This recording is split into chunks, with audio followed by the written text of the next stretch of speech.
All right. Thank you everybody for turning up again after yesterday's seminar.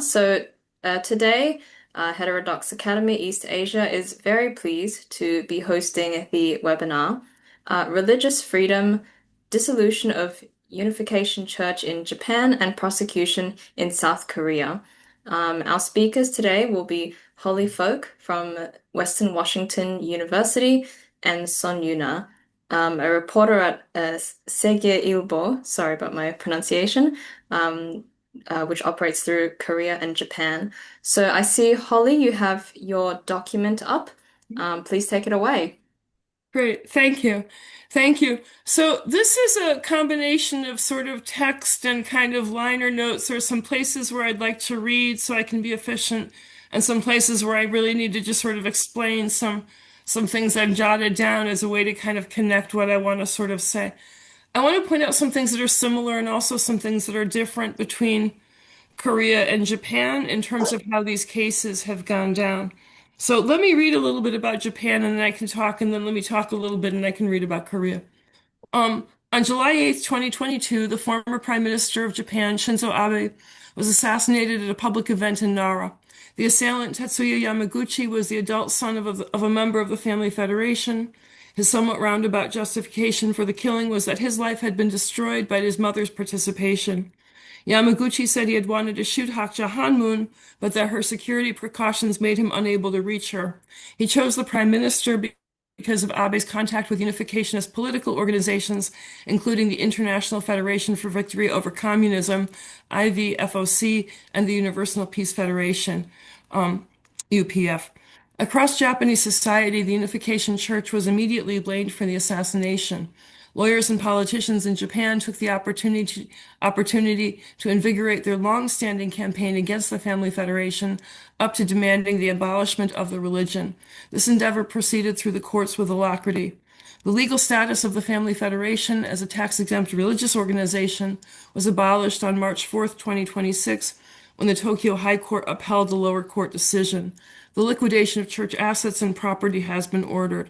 Masaichi Hori, a Japanese unificationist, currently is trying to establish a new unificationist organization in Japan, anticipating that the Family Federation won't be allowed to operate. So let me talk a little bit in terms of background here, and then I'll switch and I'll talk about Korea. It seems to me that there are, basically sort of three sets of issues that kind of animate the situation in Japan. Um, a large issue that looms over both Japan and Korea is the shifting secularity of many parts of the world, especially East Asia. And so there's a growing frustration and hostility against new religions in general. This is especially true of younger generations, but I think we have to be aware of the fact that whether or not religion is even a good thing is deeply divisive in both Japan and Korean society. The other two issues to sort of consider that are very important for the Family Federation case in Japan is their ongoing, their longstanding support for anti-communist endeavors. Remember that the Family Federation starts in 1954 as the Holy Spirit Organization. It begins right after the Korean War. Sun Myung-moon originally had a church in Pyongyang. He had to move to the south because of the encroachment of communism into North Korea. And so Moon and many of his associates historically were very anti-communist, and the Holy Spirit Association, which is the precursor to the Family Federation, formed an organization in the 1960s that provided coordination and financial support for anti-communist politicians in Korea, Japan, and Taiwan. Hang on one second, I need a drink of water and cough.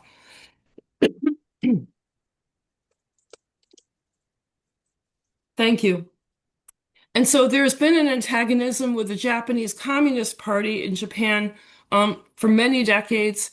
This ramped up in the 1980s when a group of lawyers who were affiliated with the Japanese Communist Party began a campaign of lawsuits against first the Holy Spirit Association and then the Family Federation. That was ramped up after the assassination of Shinzo Abe. And then the third issue to sort of consider, especially in Japan, is the way that second generation issues play out, both within the family federation and also in terms of how younger generations feel about their parents, feel about their upbringing, and especially also feel about religion. So something to consider about Tetsuya Yamaguchi, his actual life story doesn't fit the stereotype of a disaffected second generation person once you actually look more carefully at it. He has a college degree, he had served in the military. His family actually received half of the donations that his mother had made. These were returned back by the Family Federation to his family, so even the argument that his family was bankrupted doesn't really hold up.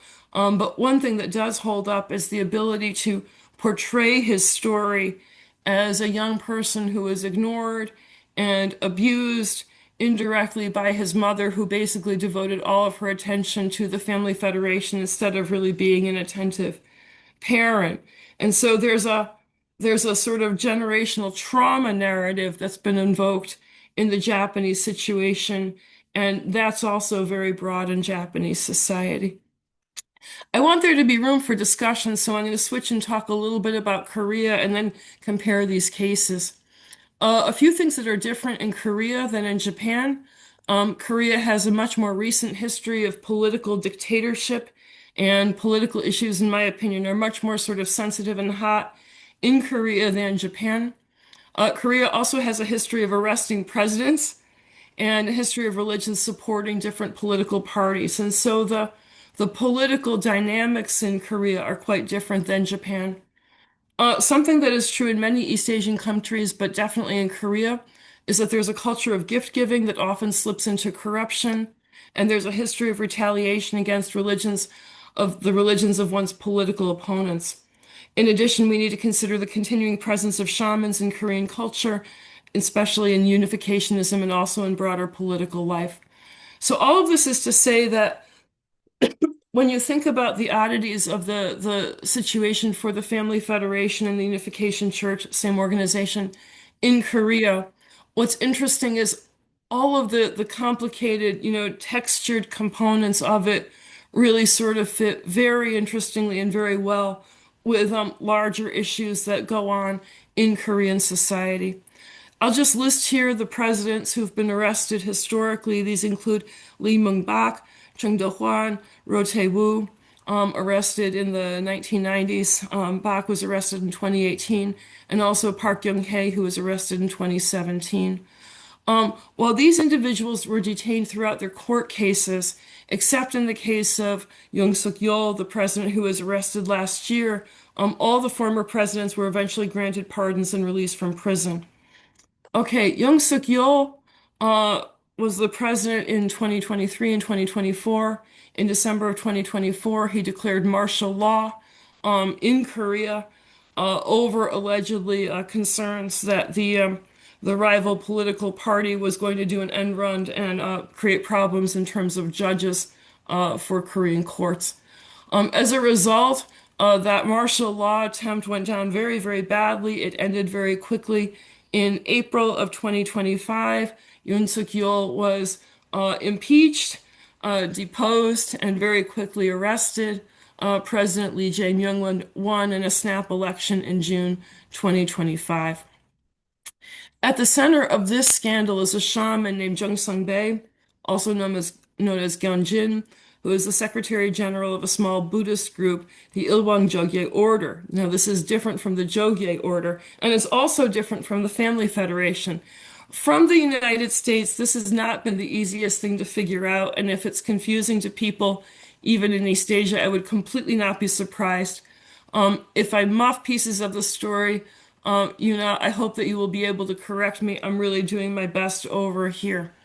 But what is really sort of very well known is the assertion that brings in Hak Jahan Moon into the president's scandal.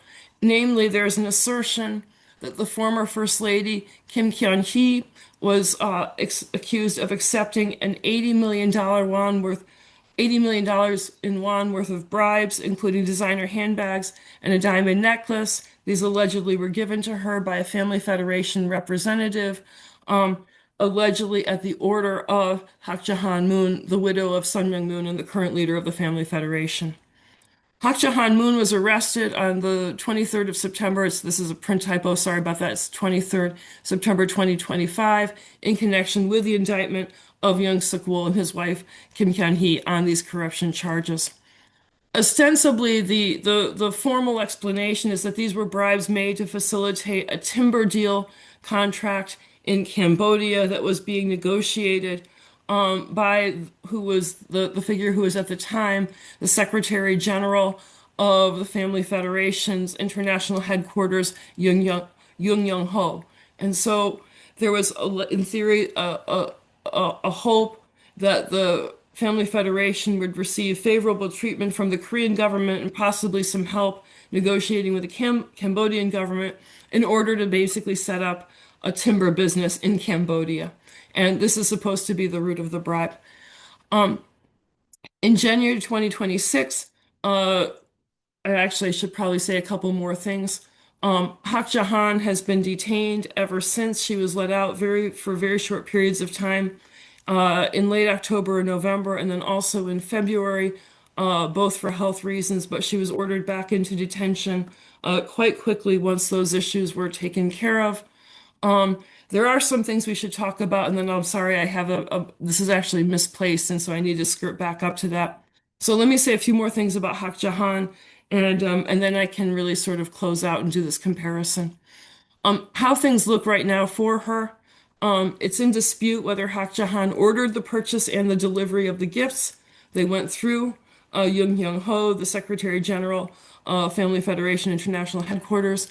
And he is actually supposed to be the person who is seeking to do the timber deal. And so there is a possibility that this was a bribe and her name was brought into it, but this is still very much being argued at the trial right now. There's also some reason to believe that Young Young Ho may have himself have been corrupt and using family Federation funds for personal expenses. And if this is true, he fits a larger pattern of pastors within the Family Federation withholding donations for their own personal benefit. Something that I think is very often overlooked when we think about financial malfeasance and consider the case of the Unification Church, is how often they themselves have been the victims of people involved in the organization stealing from the organization. And in my own opinion, there is very little systematic, intentional malfeasance within the organization, but there are lots and lots of opportunities for individuals to be individually, independently corrupt in there. The case has generated lots of mutual accusations. Hak Ja says Young Young Ho and his wife are totally responsible. They say basically about the opposite, so this is quite messy.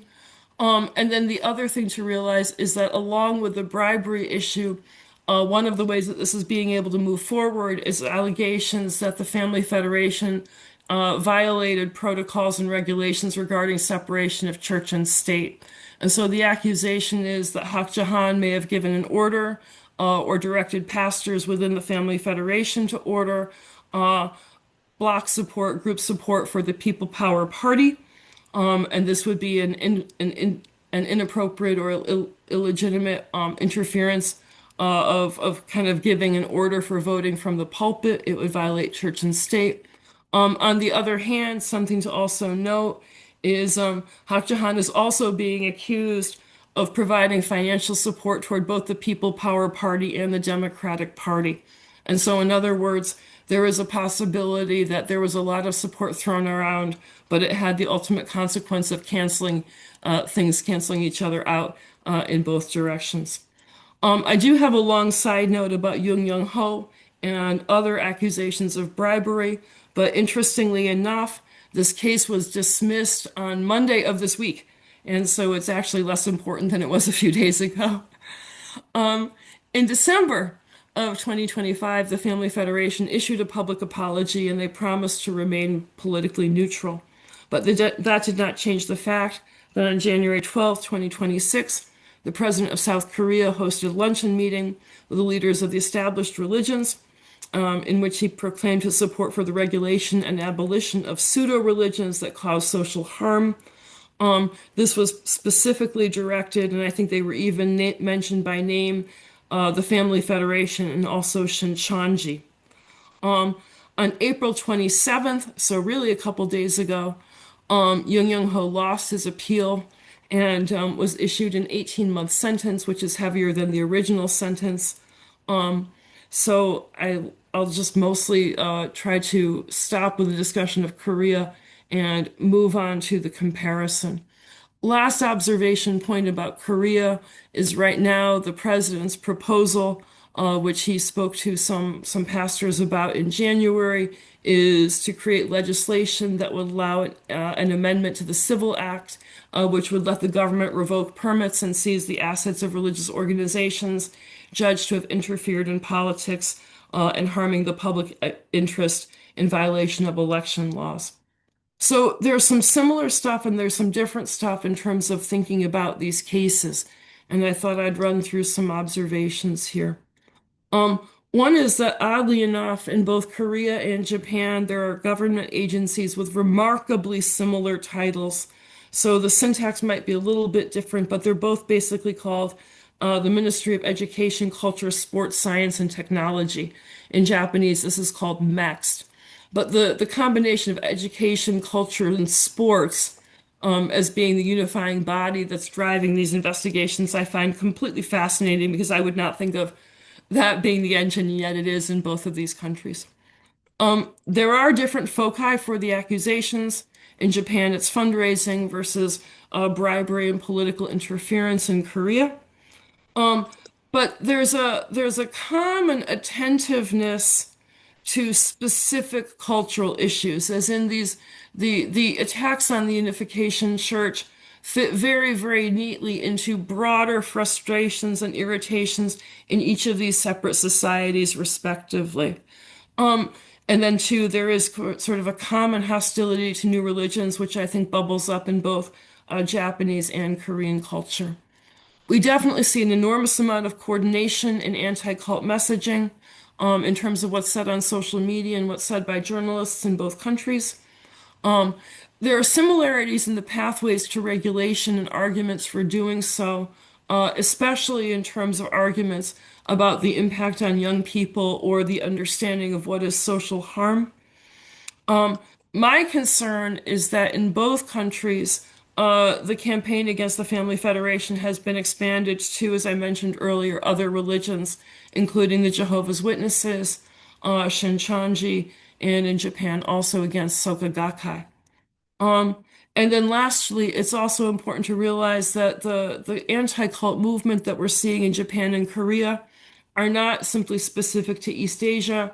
They're relying on a highly westernized anti-cult idiom, which is often communicated through social media. And so they're part of what I see as kind of a global campaign against controversial new religions. And I don't think that that's accidental because, in my own opinion, one of the greatest concerns is the fact that I see attacks on religious minorities as intentionally precedent setting.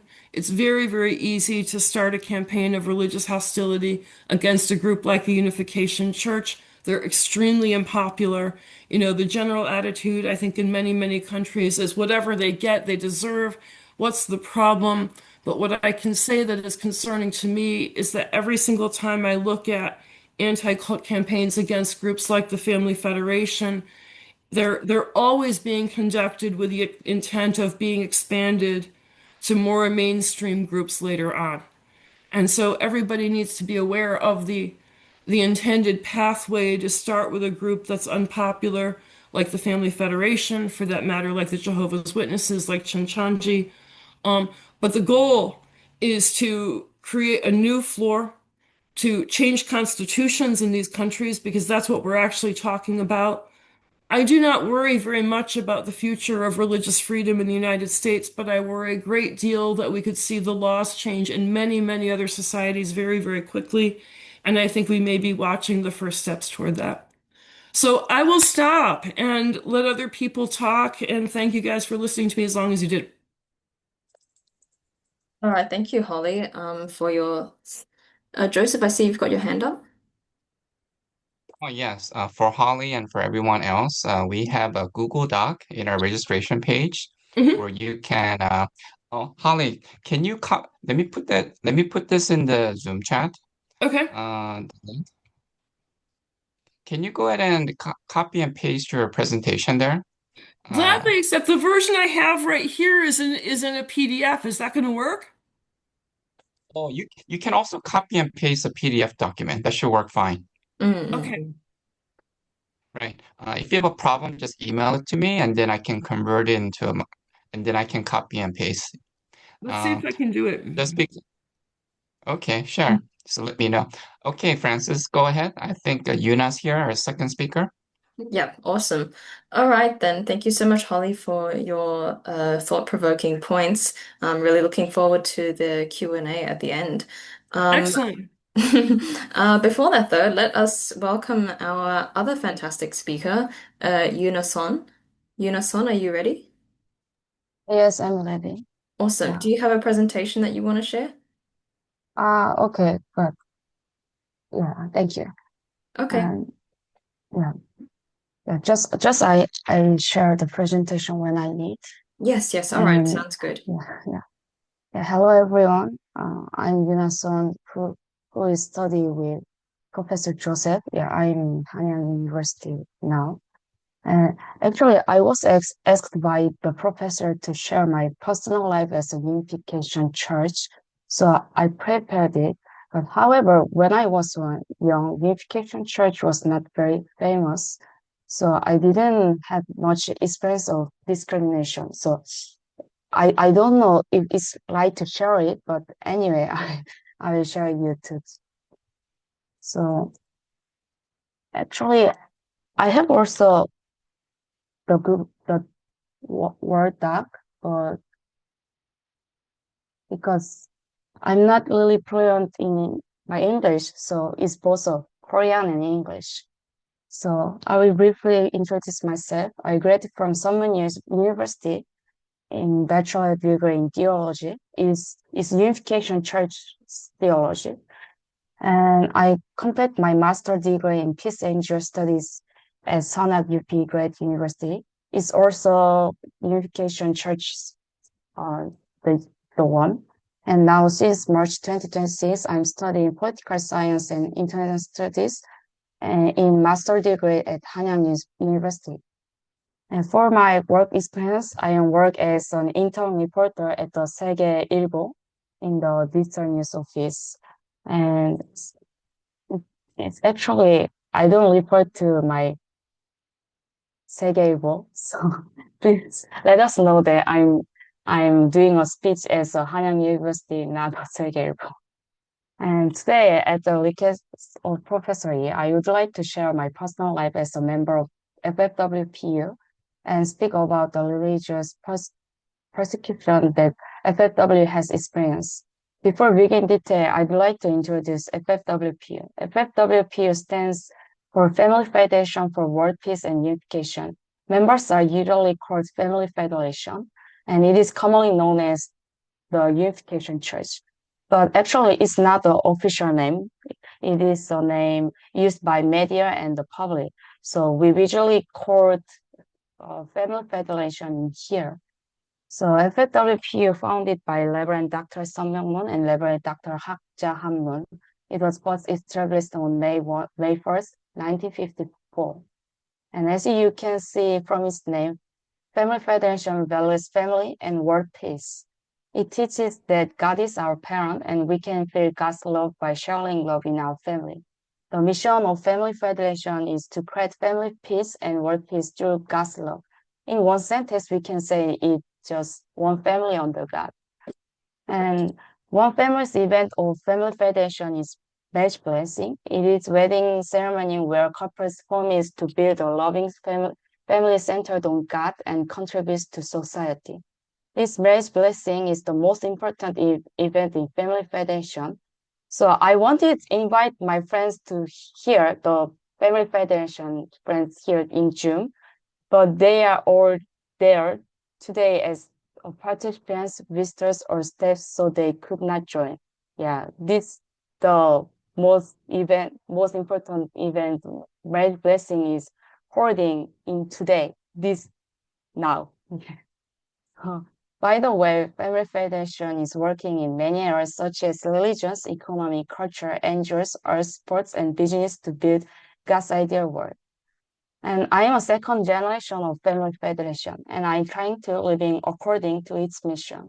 I would like to understand that although I'm a member of Family Federation, I do not represent the members. And my father is Korean and my mother is Japanese. As you know, Korea and Japan have had historical conflicts. Even with this situation, my parents built a family, achieved family peace and world peace following the mission. And then I was born.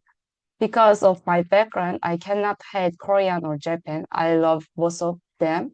And even though I have never lived in Japan, but I have loving grandparents, relatives, and friends there. So naturally, I became interested in peace between Korea and Japan, and also peace in Northeast Asia. For this region, Family Federation encourages international marriage, and there are many multicultural families like mine. Not only me, but most Family Federation members are also see world peace as an important value. For example, like in 2019, there was a No Japan movement in Korea. At that time, we spoke of for peace between Korea and Japan. When anti-Japan feelings became stronger, I and another second generation members of Family Federation acted. There's some report here.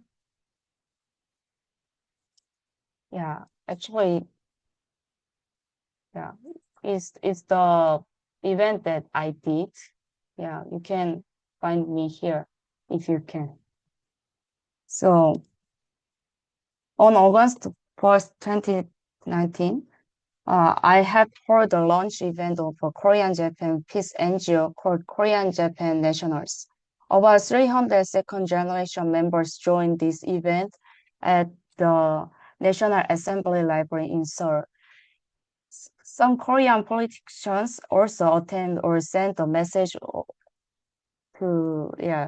message here, like Ang Gyu-baek, chairman of the National Assembly Defense Committee. And later on January 2nd, 2020, about 1,200 Japanese people came to Korea. They applied to 11 Korean victims of forced labor during the Japanese colonial period.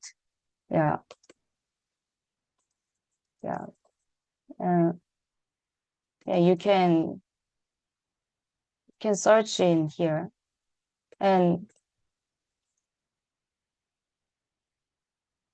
they went to museum about what Japanese did to Korean, and they applied about what they did, and they also go to here.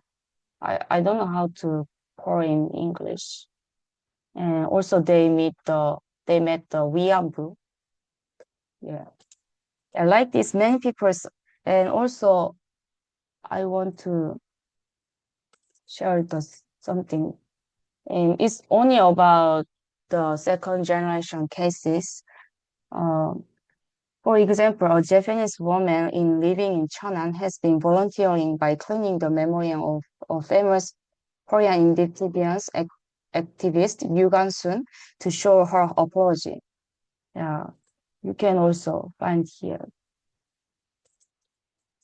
You can also check here, and like this, many of I will just back to here.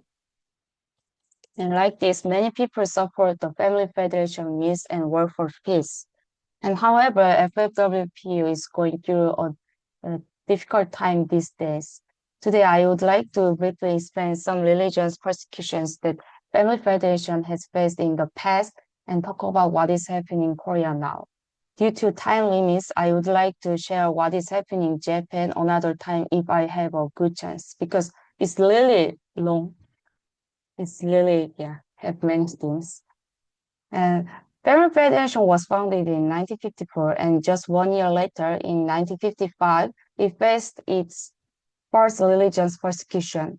At that time, some professors and students at Yonsei University and Ihwa Women's University, which are Christian universities, began to follow Family Federation. As a result, because it's a Christian university, the 6 professors was forced to leave their jobs, and 14 students from Ihwa and 2 students from Yonsei were expelled. In the same year, on July 4, Reverend Moon, who is the husband of Reverend Han and co-founder of Family Foundation, was arrested on charges such as disturbing society and violating the military service law. However, he was found not guilty and released on October 4.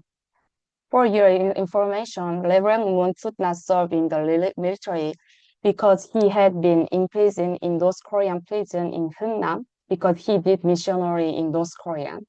After this incident, Family Federation began to have an image as a cult in Korea still now. And, yeah.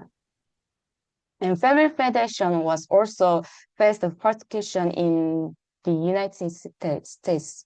On July 20, 1984, Reverend Moon was sent to Danbury prison for tax-related charges.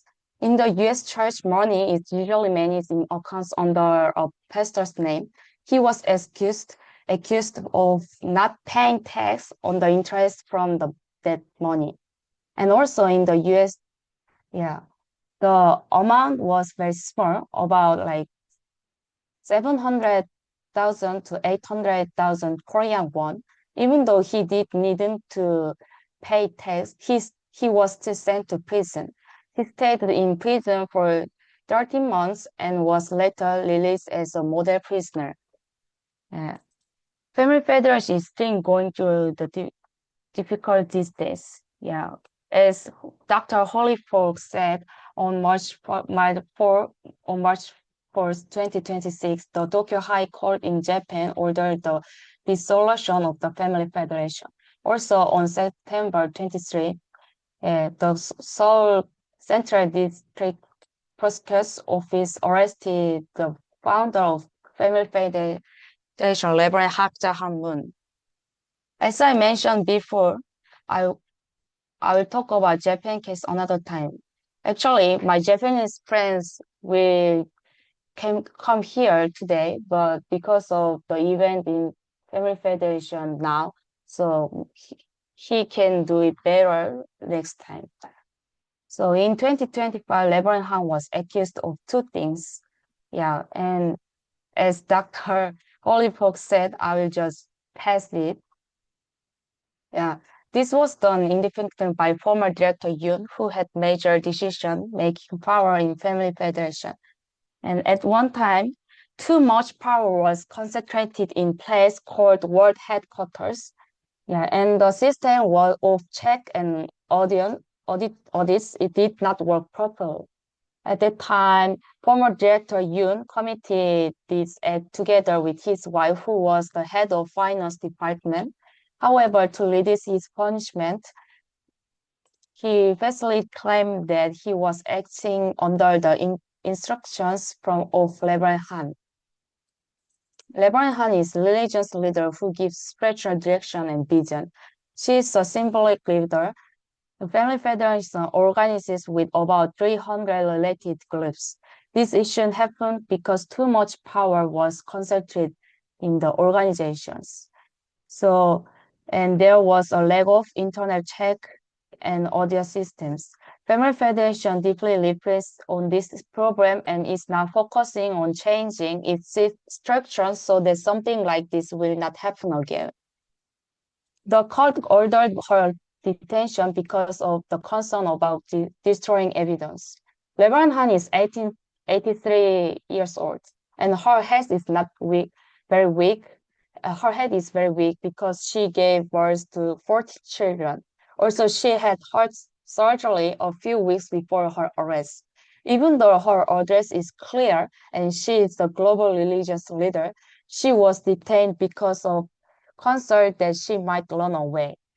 During her detention, she had a fall accident. Now she has been taken out of the detention center for a short time and is receiving surgery and medical treatment in a hospital. Because Family Federation is not a major religion, there have been many unfair restrictions. A special prosecutor claimed that 100,000 Family Founders members in Korea joined the political parties Kuminehim and in organized way. However, the number of Family Federation members in Korea is only about 20,000. Also, many of them are foreigners through international marriage, so they do not have voting rights. In addition, the prosecutor used the testimony of former Director Yoon, which kept changing, and documents that are not relevant as is evidence. And the media reported many false claims and made the group look like a cult. They also report that the group was divided because of this issue, even though there was no division. Some reports use the opinions of a very small number of former members as if they are represented to everyone. The president also mentioned a law to dissolve religious groups, and so lawmakers proposed related bills. On April 10, 2026, the result of recent investigation I mentioned earlier were announced.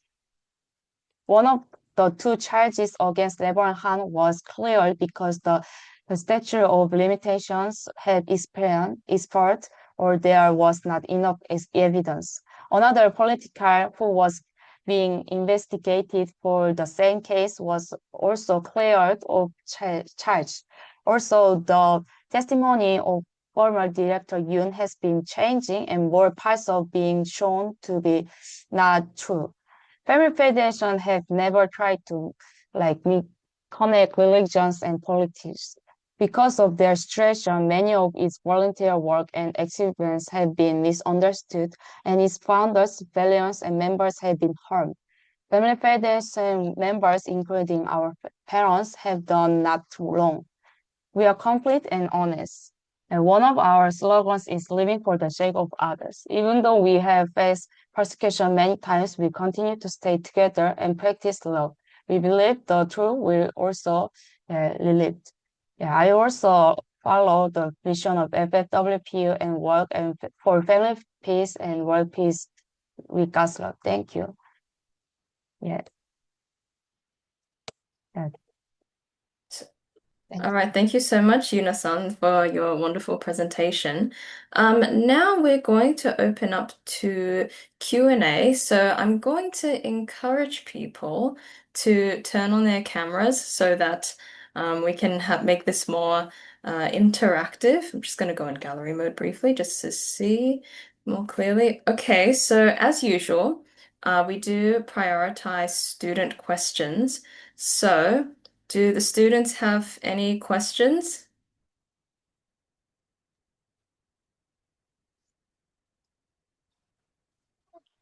Maybe they all need a little bit of time to think about it.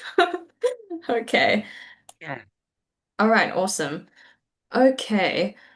Um, all right, so does anyone else have questions first? Oh, by the way, Yuna, can you copy and paste your document to our Google Doc so people can see your presentation? Okay. Okay, so put at the bottom. Okay, go ahead, Francis. I think Andrew had a question, or Let's see. Did anyone have a Okay. question? Okay. Okay, Paul, oh, that let's was start with Paul. Okay. Paul. I'd just like to hear a bit more about the potential constitutional changes which Holly mentioned. Mm-hmm. Oh, Holly, I think is on mute. Yeah. Sure. I wish I understood more of this. And I think they're different in Japan versus Korea. It's my understanding that the laws were amended so that the Constitution didn't bar the abolition of in my sense of things is that the way the Constitution may have been changed in Japan was simply to facilitate the abolition of the family federation. And my understanding a little bit just from a bird's eye view is I see the Korean legislation as a little bit broader with its, focus on political interference where that could be used against a lot of different religions. But for the Korean case, it's to change something called the Civil Act.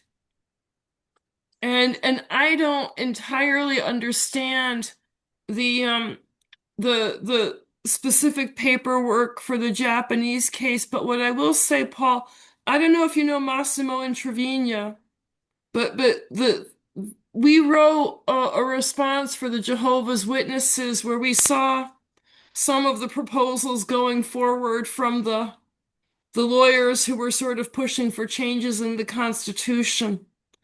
And what we did see was the intent to make the regulations be able to go after any religion. In Japan, the issue is any religion that taught ideas that were dangerous or hostile to the state. And the route they got there was by saying you shouldn't be teaching children ideas that would be, antisocial or harmful to their development. And so there are some differences. I'm not exactly the right person. I'm sorry. Is the Jehovah's Witness Church coming under much, serious pressure in Japan?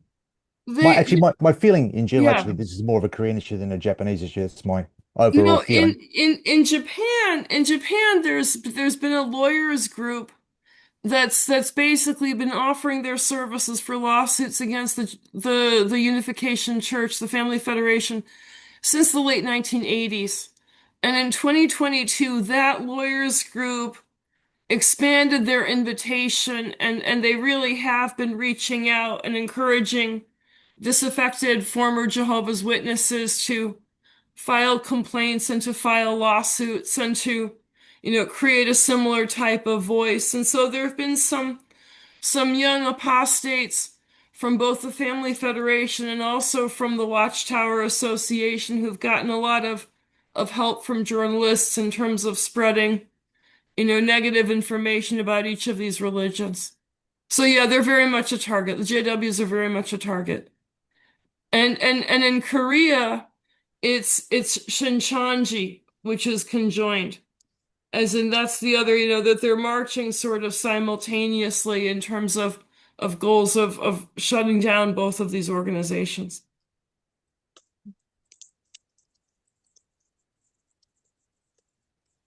Okay, thank you, Paul, Thank for you. your question. And Holly, do we have any more questions? Otherwise, I will ask one as well. Come on, we've got to get one from the students. Hmm. Turn your cameras on, for God's sake. Sorry, my Yes, teacher. we welcome you to turn on your cameras. This is kind of a new topic for my students. We're gonna do the South Korea discussion in from now on. Mhm. Actually had a couple of comments, but Francis, can you do yours first? Sure, okay. So, my question is, I mean, on the one hand, there are fringe harmful groups that pose as religions, that can harm society. But then on the other hand, then you have governments that launch, potentially spurious accusations against religious groups, which they simply don't approve of. So rather than authorities stepping in to ban groups, do you think there is a better way for people to protect themselves from harmful groups posing as religions while Well, still being able to have religious freedom and more broadly freedom of yeah, association and peaceful let association? me I need to interrupt your framing of this because it speaks to how we have to actually look at this question. Okay. And that is, I spend a lot of time. It's funny, this question shows up for me a lot right now. Okay. And Francis, my answer is going to be to you, in spite of the fact that you think they're posing, they really believe it. most of the time. And that one of the tricky things in terms of working with controversial religions is the number of groups. I can't even really think of one where a group is like, let's make up something and lie about it in order to, get things done or hurt people. I don't think it works that way. What I do think is I think that people can, especially if in their group with adequate sort of social mutual support, they can believe things that are very far-fetched to the majority of members of society. And then the question becomes, um, you know, how are we going to really do pluralism in society when people can like have very different understandings of reality? And so I think that we first have to start with a change in vision where we recognize that pluralism is really difficult, but it's also, in my own opinion, worth it. And then I'm going to say something else, which is going to sound sort of horrible, but this is, I think, going to be socially necessary. And that is that if we're going to have freedom of belief, we have to accept the fact that sometimes people are going to choose things that, at least in the short term, they regret later. And if we're going to have real freedom, we have to allow for the possibility that people are going to make bad decisions. Sometimes they're going to have regrets sometimes, and we can have better public information. But I think for the government to come in and decide that some ideas and some organizations are helpful and some are going to be more dangerous to people, and the government should make those decisions, I think that's going to be really hard because in reality, people in their hearts want different things. And a government is not going to be able to come up with a one size fit all for what people want in their hearts. Some people believe God is within, some people believe God is transcendent. Some people believe in an afterlife, some people don't. And with bigger questions, some people like organ music, some people don't. And it's going to be really hard to create a healthy, flourishing society if we don't try, I think, to maximize choices as long as people aren't breaking the law. And I draw the line at actual criminal behavior, is what I do. And I recognize that people are going to sometimes cycle in and out of a religious group that they later regret. But if there isn't been actually like a physical claim, like a physical injury or like a material loss, like a theft, I think we have to accept that people are going to sometimes make, individually speaking, bad decisions. Hmm. All right, thank you for that answer, Holly. That really makes a lot of sense. I see Meredith has her hand up.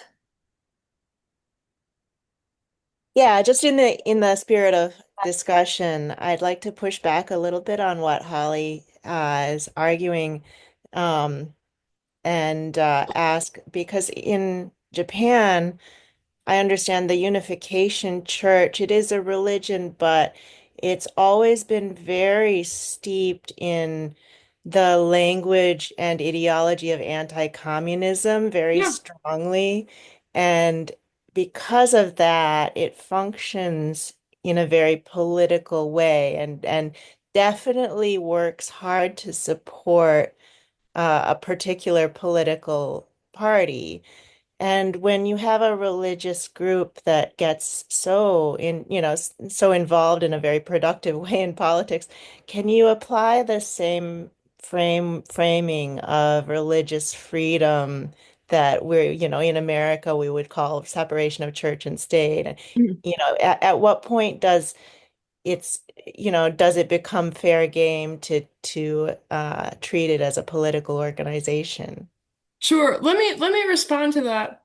First of all, on a cultural level, it's been my observation that on a cultural level, pretty much all of the Korean indigenous religions, not the ones that are Christian, the Family Federation sort of straddles this, but the indigenous Korean religions are uniformly anti-communist. And we have to accept that their anti-communism is not generating, in my own opinion, from what we think of as kind of a sort of like, politics ain't beanbag kind of attitude, but it is coming out of the fact that the crucible for these religions was the Japanese occupation and the Korean War. And so in that sense, I would see that a lot of the political vision is authentically intertwined with their theology in a way that sort of raises questions of, the Quakers are pacifist. Do they have the right to bring, their theology to bear on what is ultimately political behavior? And so I think that's for me the lens through which I see it. But then the other reality too, Meredith, is for better or worse, the Family Federation and its predecessors and its attending organizations have been enthusiastically funding everybody they possibly could fund on both sides. And it's not as simple as they've only funded LDP in Korea or People's Power Party. They have been making donations across the board in a way that I think actually sort of it's a black eye to them, but it removes, I think, some of the accusations of bias or trying to put the thumb on the scale. They're trying to create friends. And in December of last year, they issued a promise going forward they're going to work very hard to be politically neutral. That doesn't solve the problem, but I think it's the stopgap stuff that they're doing right now. So. Okay. Thanks for that follow-up, Meredith, and Holly for your additional, your supplementary statements regarding that. I was wondering if also, if our other speaker, Yuno-san, had any thoughts on, I guess, the question.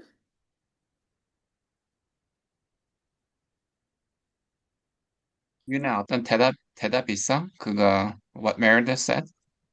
Or what any of the others, audience members said? 쭉. 어, 제가 영어 잘 어, 못해서 그 알았어. 질문 이해를 조금 좀 생각하고, 못했는데. 제가 아니, 혹시 괜찮으면 제가 한국말로 다시 말씀드립니다. 또, 그, 아, 그 종교에 대해 뭐 종교와 정치 사이에 두고 있는데 혹시 그 패밀리 페더레이션에 대해 일본에서 되게 정치적인 활동도 하고 있는 것 같은데 그 경우에는 정치적인 활동을 하려면 정부가 관여되는 건 좀 당연한 거 아닌가 싶은데 그것에 대해 좀 의견이 있었으면 말씀하세요. 아, 감사합니다. There is some misunderstanding about Family Federation, that Family Federation has some political connects with, even though they are religious, they have some political connects.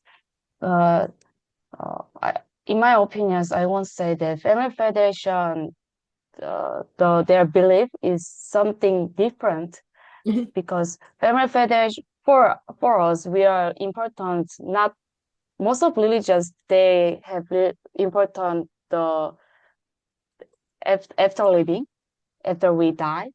But for us, Family Federation, they are important when we are living. It's kind of religious things. We have to make like heaven not be when we died. We make heaven like in earth.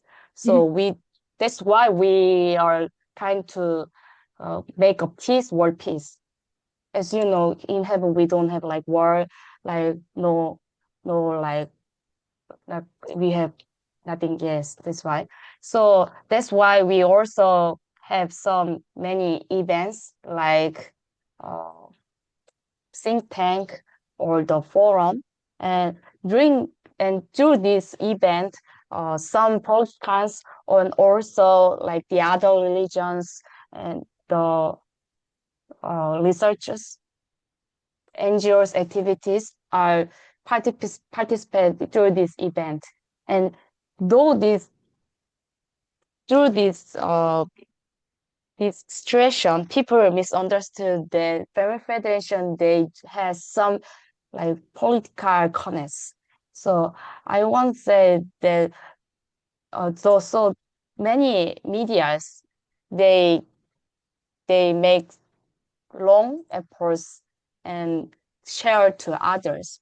So we won't say that we don't have where to connect or want to like being or something uh,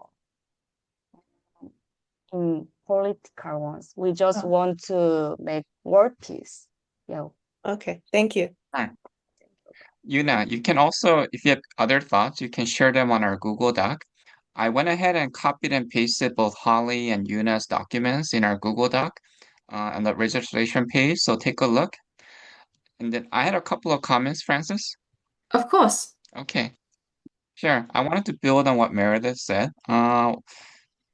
So one interesting development in Korea was that Holly, maybe you heard about this, is that government investigators, they raided both the People Power Party and the Unification Church for their membership list, and they cross-checked them.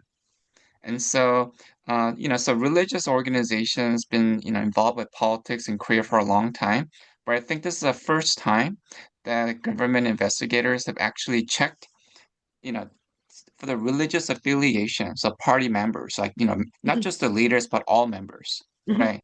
And so in the US, we kind of called it things like McCarthyism, right? Guilt Right. by association, right? And so it's kind of like, and so for me so it's kind of like, it's kind of an escalation in violations of traditional liberal procedures. Yeah.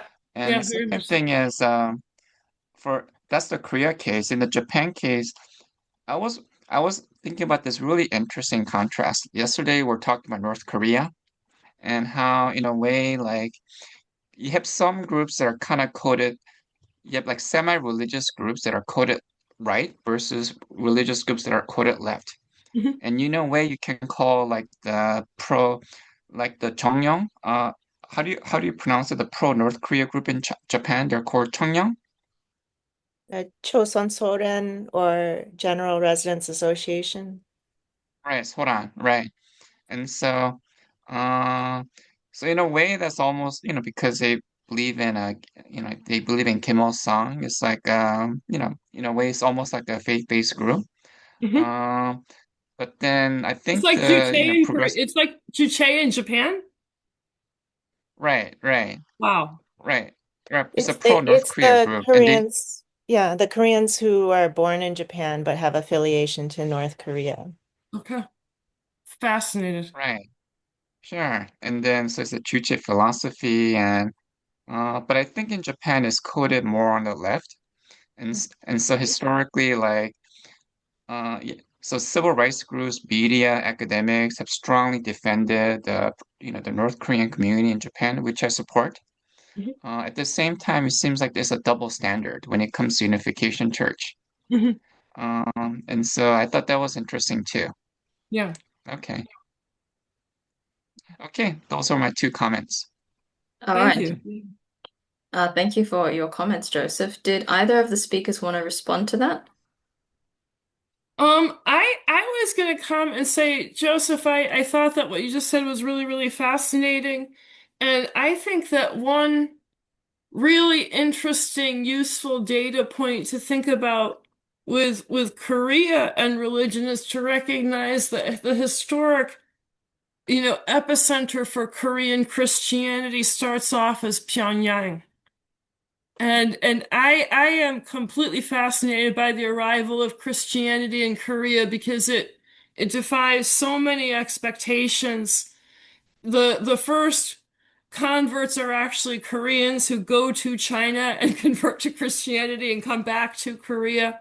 It's a different story than what you'd expect with, kind of a colonialist lens, and I think that that speaks to kind of the vibrancy of religion in Korea, but I think it also means that you've got a society where you have diverse religions and the common denominators, people feel very, very passionately about them. And I think the fact that people are passionate about religion, but the country is very, very plural, means that religion is a much more divisive variable there than in other places. And Joe, I'm going to keep on, or Joseph, I'm going to keep on following your statement about the monitoring people's religion in terms of political affiliation. That I think really is going to be very important. Sure. And also just on a maybe a short third point, I'm a member of Korea Peace Now has a faith-based caucus. I'm a member. Mhm. And so at least and we're very active in politics, right? Mhm. Uh, and so you have a long tradition, not just religious right, but also religious left. And they're very involved in politics. They support the Pope, criticizing Trump. Mhm. Uh, so again, if you criticize Unification Church for getting involved in politics, again, we should be careful not to set a double standard. Yeah, There's been the there's the long-standing involvement. the Right. real risk in both Japan and Korea, and I think that shows up in other societies too, is people are willing to support regulations that are pretty strict if they're thinking about a group that's unpopular, right? But it's really, really risky. There are an awful lot of religions in Korea, especially, that do sort of bump up against this new sort of potential, line separating church and state. And in that sense, an awful lot of churches and other religious communities are potentially at risk if the government makes substantial changes. You know, Huh. Oh, yes, I see Meredith has her hand up again.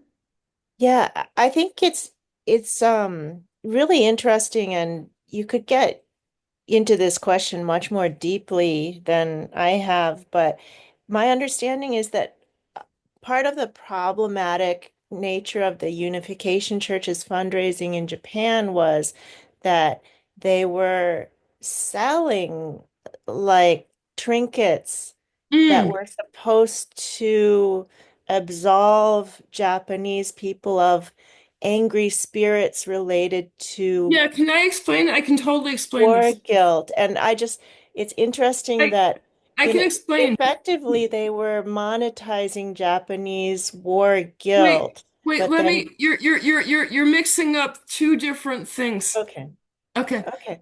So one thing which is true is in the late 1980s, there was a corporation that was owned by some Unification members, and there may actually have been a couple of the Moon children involved. I'm not positive of that, called Happy World. And there was a lawsuit and a scandal, and that company had an intervention, but that was not actually owned by the Unification Church. That was a business venture. And if the members had donated, some of their profits, that's neither here nor there. If you work for a auto body shop and you make a donation to the Catholic Church, you're still simply making donations. So that happened and that closes out by 1989, but that's the first round of legal interventions, legal activities by this group that's sometimes known as the lawyers group. And then in the 1990s, the Family Federation at Chungpyeong expands its involvement in shamanism.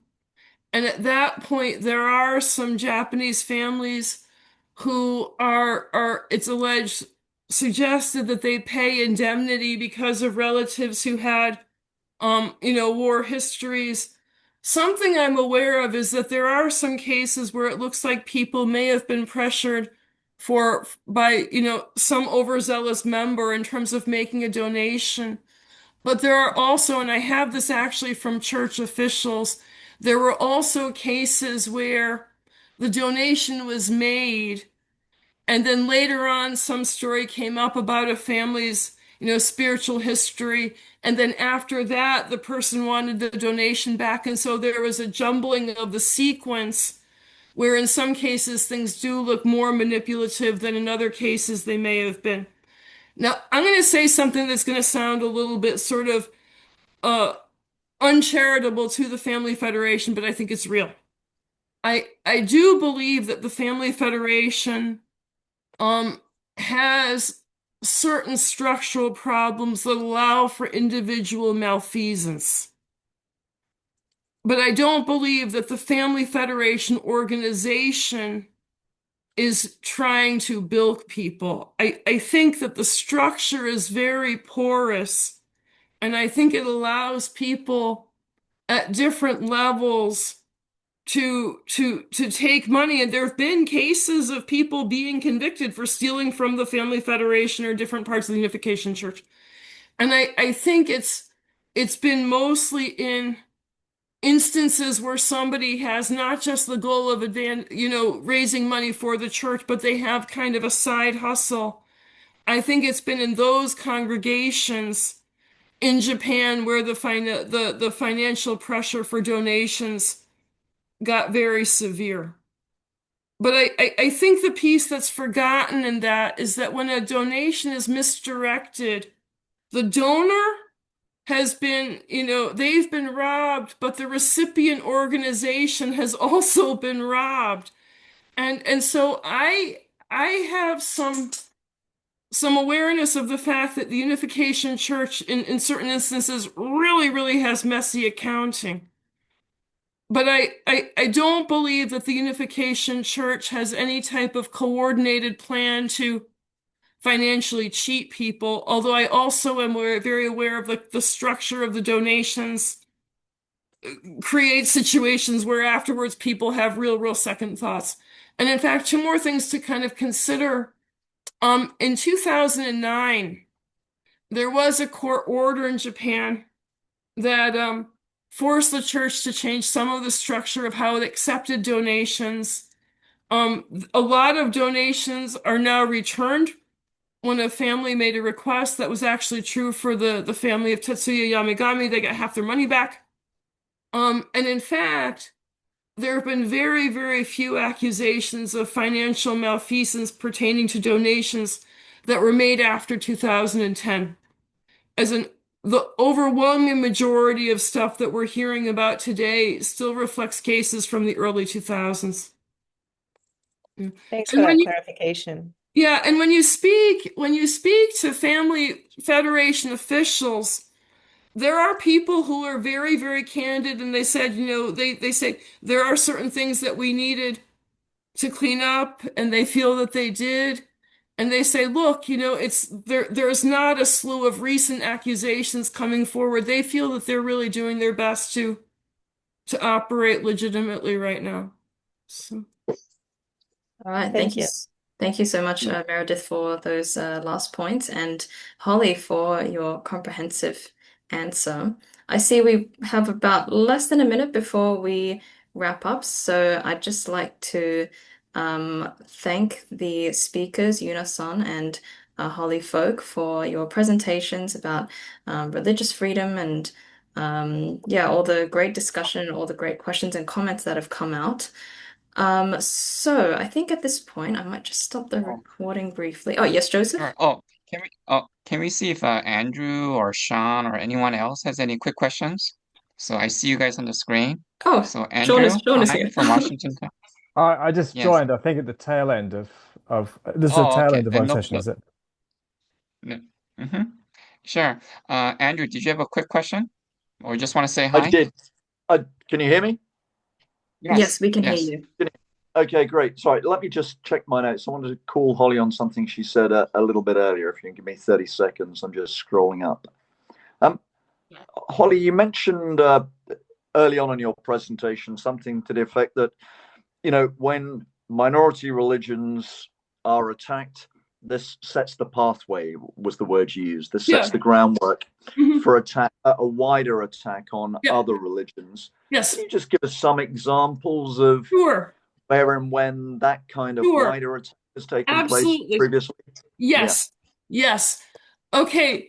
So the campaign against the Jehovah's Witnesses or against the Unification Church in Japan, against the Family Federation, has been expanded to also be a campaign against the Jehovah's Witnesses. And the lawyers group have expanded their lawsuit activity.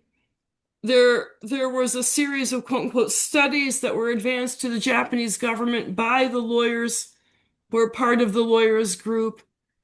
And so about a year and a half ago, I co-wrote a statement to the Japanese government with Massimo Introvigna, and as a result, I read English language translations of all of the proposals coming forward about the Japanese Constitution. And the Jehovah's Witnesses have put together a packet that's available on I think their website somehow. I can't find it. I could send it to you if I had to. It's available in Japanese. It's also available in English, where you can see the original documents, their rebuttals. All of this is right now posted online. But the documents from these lawyers are very clear. And they say, we're starting with the Jehovah's Witnesses because they believe in doomsday predictions that are toxic to communicate to children. But don't think we're going to stop here. We believe that it would be appropriate for the government to intervene or regulate the beliefs in any family where children are being taught ideas that are, counter to mainstream society. I'm telling you, Andrew, the lawyers were very, very clear about the goal of expanding this beyond, those crazy apocalyptic Christian ideas to saying, any idea that is essentially anti-state could potentially be regulated. And that's always been my concern in terms of religious freedom, that I think an awful lot of the activity against groups that are considered controversial, these are really sort of stepping stones to changing the way that civil liberty laws really operate in modern societies. So, yeah. And thank you again, Andrew and Holly. And also just a final quick comment. I think gift giving is very common in both South Korea and North Korea. So our current president Lee Jae-myung, he was actually criminally accused of giving money to North Korea. And so, yeah. I'll So, say one thing, and forgive me for saying this because I actually believe this is exonerating. If you read any information about Hak Jahan as a person, you realize she's a very generous lady, and she has a lifelong history of, taking somebody upstairs and giving them, some item out of her closet. She gives away a lot of clothing. And so in that sense, there's a gift giving culture that's very known to be true to Mother Moon. But I have to say, in my entire study of her biography, I have never seen her as the type of, calculating, aspiring businesswoman who is going to create a bribe with the president for a timber deal. As right. in, if they had said that, this bribe was simply made so Hak Jahan would have a friendlier relationship with the president's wife, that would be within what I would believe as credible to Hak Jahan's character. But I do not believe that she is somebody who is, involved in business dealings where she is likely to make a conventional bribe like that. And that's why I think that the story is at least partly implausible. Okay, well, thank you everybody for this great seminar.